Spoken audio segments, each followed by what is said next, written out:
the heart is to meet with small business owners and entrepreneurs and hear from them what they've been doing throughout the crisis, how they've been staying positive, how they're being resourceful. And today we're with Sammy and Cody from the Fat Hen in Seattle. Tell us about your business. So your business is the Fat Hen. You guys are there now. You know, in my opinion, it's like Europe meets the girl next door. You come in and you're able to sit down, have a nice meal. We do house-made pastries, really great coffee, Benedicts, egg bakes, crafty little fun things. We're very well known in the area. People love the atmosphere, they love the service, they love the food, and, you know, us and our staff work really hard to, you know, maintain this as a place for people to come and unwind. And having been in our work together through System 6 Bookkeeping, and having an office here in the neighborhood and getting a chance to come in quite frequently, I know how delicious it is. And I would tell anyone listening, go to Yelp, go to Google Places, visit you guys on Instagram. It's fantastic. And from what I remember, it's super tight quarters. It's a small, intimate setting. Tables are bumped up right next to each other. And so switch gears and talk a little bit about the COVID crisis. You know, we're 3 months in to the crisis. The shutdown has happened. Things are opening back up in Seattle and around the country. You guys, super tight, intimate tables next together. How are you guys going to reopen? Yeah, I mean, that was our pride was how busy we were. That was like our key to success.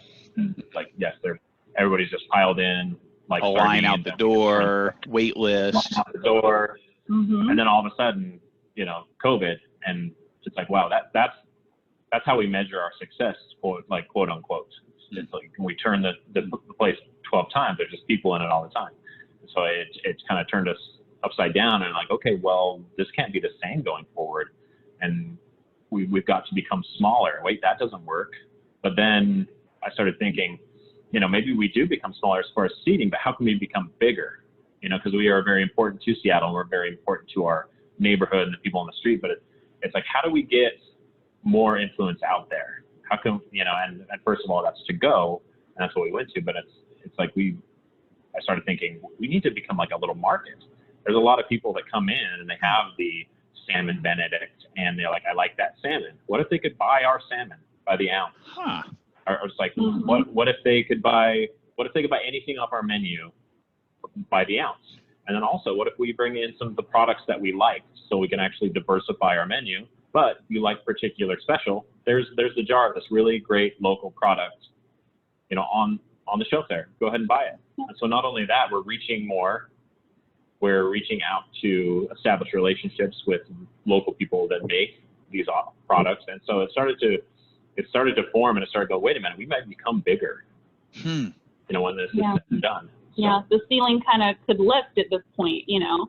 Pivoting's scary, like, because you don't know. You know your business as it was, and when you're looking at totally transforming it, it can be pretty scary. But I think you have to have the open mind of, like, you know, the business that you're operating within at this moment, it could have some limits. Like, well, what if you take that limit away? Like, take that ceiling out. You know, you're the business owner. You have the ability to make whatever changes you need, like to take that ceiling and maybe lift it a little bit higher. So when we're looking at, you know, putting in a little market, bodega, pantry, whatever you want to call it, it gives us the opportunity to reach more people without actually having to have the body sitting in the chair dining with us. We can still send ourselves home with them. There's been a lot in the news about during the last 3 months, restaurants have pivoted, and they've pivoted to, first it's like, how do we do takeout, or how do we do curbside pickup? And then a lot of news, negative news around the evil DoorDash or the evil delivery services and the big fee they take. So just, can you spend just a few seconds, like, what's your idea for making a profit, staying profitable, running a good business, and dealing with delivery like that? Do you work with one of those services? Do you do your own delivery? So we do not work with one of those services. We are actually working to develop our own in-house delivery. We have a system in which a friend of ours is helping us put together. And, you know, so far it's been a slow ball rolling, But I mean, for us, it creates another avenue to create a job for somebody, you know, who might need it. Whether how our business shifts, we want to bring everybody back if we can, but their role might be different. We need to open up opportunities. To us, that's a way to open up an opportunity for some shifts for some people, you know, running delivery for us. Yeah. So you guys, you're pivoting in the last 3 months. You're doing takeout. There's this bodega market concept that you're pushing out, and now we're hearing, you know, there's protests, there's Black Lives Matter. You guys are obviously, you closed for the day today, which means there's no revenue. Take a moment and describe, how is the COVID crisis and now the protests, how's that impacted the business?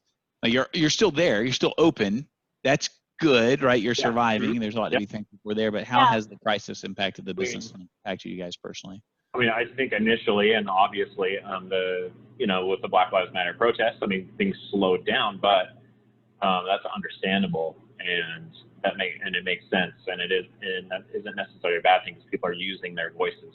So, you know, we're sitting there, and slower, but people are out there, you know, conveying a message of things that need to change. Mm-hmm. And so it got us convicted to try to figure out what we can do. You know, obviously there's promotions that you try to push your business with, but it's like, we're in a crisis, and we could do a promotion, come and get stuff, but it's like, how can maybe we can make a difference with this promotion. Maybe it's like, we can promote the restaurant, we can promote a cause, and we want to be part of the change. Yeah, absolutely. I think, you know, for the business, sure, it slowed it down a little bit, but we always see a little bit of a rebound from that too. It may be slow for a day, but the following day, like, typically they're there in force, you know, for us. Didn't eat out yesterday, or let's go out and. Yeah, exactly. I'm not necessarily, you know, worried in that sense. You know, I'm an advocate for change myself. Like, be out there, use your voice, like, put it out there, and you know what? When you're ready to eat, we'll be here for you. You know. And I think adding to that, I think in a restaurants in general, before the COVID crisis and before the protests and the Black Lives Matter movement, you know, flared up so much, I think you would have a slow day and you're wondering what's going on, and you would be annoyed or aggravated. And with this, it's you want your business to survive, and you want to do well and feed people, but also the reason why you're slow is a lot of people are being safe. The reason you're slow is a lot of people are out there using their voices to change something that needs to change. Mm-hmm. So there is this moment where you sit there and you actually even take pride in those little breaks, and you're like, people are out there making a difference. And it's like, it convicts you, like I said, I was like, how can I make a difference? You've mentioned before this call that you guys are helping to raise funds, and you want to allocate those funds to local, smaller causes, local people. Tell us more about that. Everybody has their role. They have a different way of facilitating, helping, and putting out there for others. And for us, we decided that we would choose a few menu items, that we would donate $1 of every menu item sold. So say there's 10 chicken sandwiches sold, we donate $1 from each of those chicken sandwiches, and we donate that to a cause in which we've chosen. Pardon me. And we want it to be a small local cause. The whole idea being, you know, think globally but act locally. The best way that we can help is if we're helping our surrounding community. That's great. Yep. That's awesome. And that's you know, talking about small differences, small actions, not second guessing ourselves, not getting stuck on the couch and worrying. Or sounds like you guys throughout the crisis haven't gotten stuck, haven't just like thrown up your hands and said, there's nothing we can do. It sounds like you guys have been resourceful. You've persevered. Here we are months later, you're taking action, you're being generous. So look back over the last couple of months. Have you guys fallen into a place where you're like depressed? I don't know if we can go on, if we don't get the PPP or the EIDL, like what has the last couple of months? Give us a low point and a high point. Is that initially, yeah. A low point, high point. Yeah. Initially, it was a huge shock. Yeah. You know, I'd heard of this COVID thing in the news and but like it wasn't really, to me, at the forefront. It didn't seem like something that was going to turn into this, you know, and all of a sudden it's like, wow, like the game has changed. Something big is happening here. And for the way that our business is, I felt, and Cody felt, that it was a good idea to close so that we could assess the situation. A lot of people, you know, panic and do these like knee-jerk reactions. I get it. I totally get it. Right. You definitely have that like gut reaction of like, oh no, we need to like switch and pivot fast, you know, but I think sometimes you need to step back a little bit and you need to see the whole picture before you make a decision as how to move forward. And I think honestly, it was probably a therapeutic thing because, you know, closing down, quarantining, not knowing what's going to happen, the information's changing so much. You know, we're on a budget, we're eating through our savings, we're not getting paid. That was the hardest point because all of that was happening. Plus, you're kind of losing track of what day it was, honestly. Yeah. And to come in, you know, we've got to be just us by ourselves, but it's like there's something we can do. Like you can put our energy into feeding some people and doing something positive, and that's what kind of I think pulled us out. I think those first couple of weeks were the toughest. And obviously it's still tough. You still got to pivot. You still got to, you know, the news changes all the time, but getting back in and making a difference and cooking and seeing people and knowing you're like, okay, we're feeding these people and they're staying safe. But that's what kind of helped and pulled us out. As you guys, you know, you're pivoting and you're doing a great job of just making it work the last couple of months. Have you looked at like, man, we can't survive unless we hit a certain amount of capacity? Like, are you getting clear on numbers like that of like, we have to do X, or is it still like, you know what, just we're here for the community. We're going to do what it takes. It's the two of us and we're going to figure that out soon. Yeah. So with so much going on and so much in transition, with us taking some of our seating out to build in the bodega, that whole paradigm has shifted. So it's almost like looking at a new restaurant, and that's how you have to look at it. I think having any kind of expectation at this point, I don't think I can comfortably do that. I think in the next couple months, as we start to get closer to reopening, that will definitely be something on my agenda. At this point, it's just getting the bodega part in, making sure we're pricing that out in the right way, and making sure that we're staffing in the right way and keeping all of those numbers in check. And then once we see when we're able to open what our volume and capacity looks like, I think we'll get a better idea at that point. You know, it's a whole new game. It's a new. Yeah, I think. Like before, when we come in, like I said, we piled them in and we knew certain numbers. There were just certain numbers. We knew if we hit those, we're doing fine. And sometimes we exceed those numbers, but there was definitely a cap.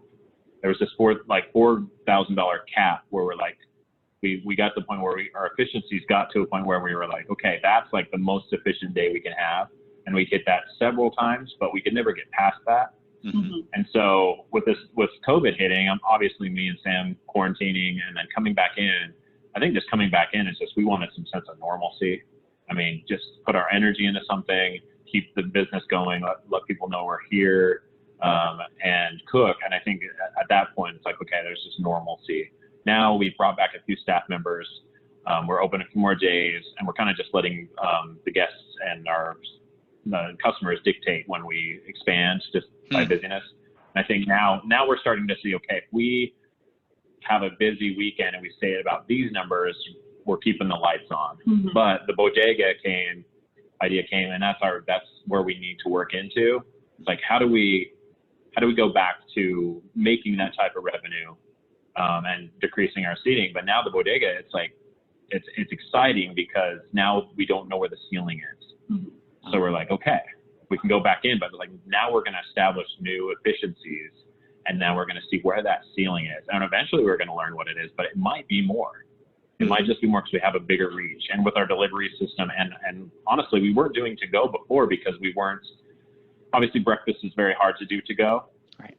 Eggs and things like that. So needed to learn a few things about how it's being carried and packed up. And then secondly, it's just I don't think we were being efficient enough. We were too much focused on the turn and burn sort of mentality a little bit. So now, that's made us stop and think we need to figure out to go. We need to figure out the bodega. We need to figure out the shopping. We need to make all our stuff be available. And then, I think it's going to be exciting to see where the ceiling is after that. Right. That's wise. That's great. And that's resourceful. I mean, that's some of the things that I hope to pull out that folks listening can be inspired and encouraged by is like there's an optimism and a hope that you guys have. There's a resourcefulness and it sounds like a willingness to step into like, I don't know what the next couple of months look like, but one foot in front of another, taking action, little actions even, right? Like that we will figure it out. We're here, one foot in front of the other. And that's small business America. That's, I feel like how we're going to see things continue to turn towards the positive as we all figure out how to reopen and figure out the new normal. So thank you guys for sharing that. That's super inspiring. We've had a glimpse into your entrepreneurial spirit and the way that you guys have survived the last 3 months. I want to hear from each of you, is there a life lesson or a life principle that you'd want to share? You've got the microphone, you can share this short video when it's done out to your community, and what would you share? What life lesson or life principle? I think this whole experience we just talked about resourcefulness, but I think, it's being resourceful. Like we've had to be on a budget, the restaurant is on a budget. And I think you sit back and you figure out what you can do and how you can act, even if it's as small as we had to shave our dog. Like, we take our dog in to be groomed and you're like, wait a minute, we have to figure out how to do this ourselves. Yeah. And so me and Sam on the balcony are shaving our dog, and it's like, it falls into like, what do we have in the house? What can we eat? What are we being resourceful with? And that's stopped us and it made us pivot our concept and it made us rethink everything. Like, how are we seeing things differently? And I think that dovetails into, with the COVID crisis and with the Black Lives Matter, I think looking and seeing what you can do, stopping and just taking a moment to get off the hamster wheel and saying to yourself, what's something I can change? Whether it's something in your business or it's something in your heart, whether it's something inside, like, from this point on, I'm going to change this. From this day going forth, this is not going to be a thing, or I'll look at this as a positive, or I'm going to try to make an impact, or I'm going to act. I'm not going to second guess myself. And I think that's the personal lesson. I think it's stopping, pivoting, being resourceful, and examining yourself. That's good. Sammy, what about you? Agree. I mean, I definitely agree with him. I also think for myself, it's a matter of knowing that none of us are in this alone, and that really and truly the way that we get through anything is with each other.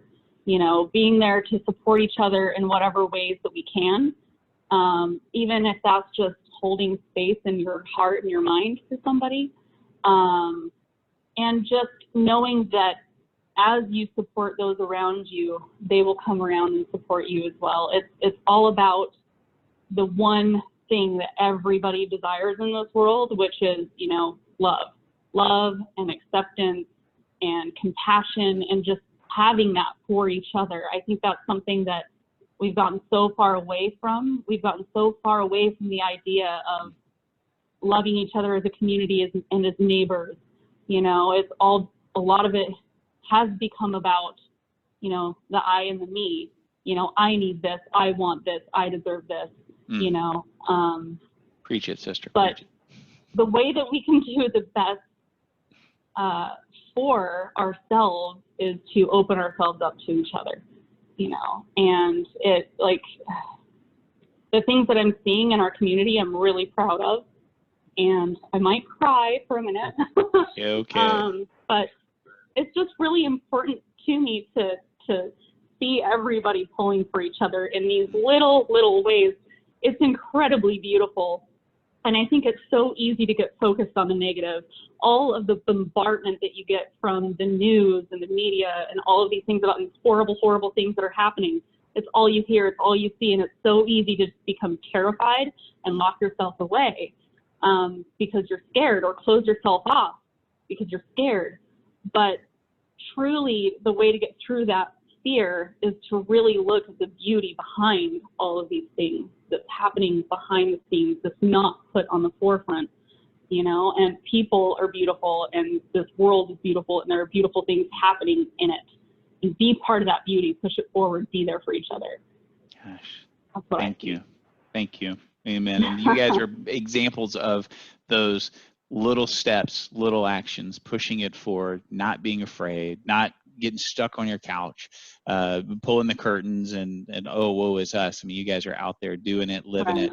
And I'm sure there's thousands, millions of small business owners like you guys that are baby steps, one foot in front of another. Yep. And that, I hope that as folks hear you guys share today, there's just a little bit of hope, encouragement, inspiration. I really appreciate our time. I'd ask here as we wrap up, any last thing you want to share before we go?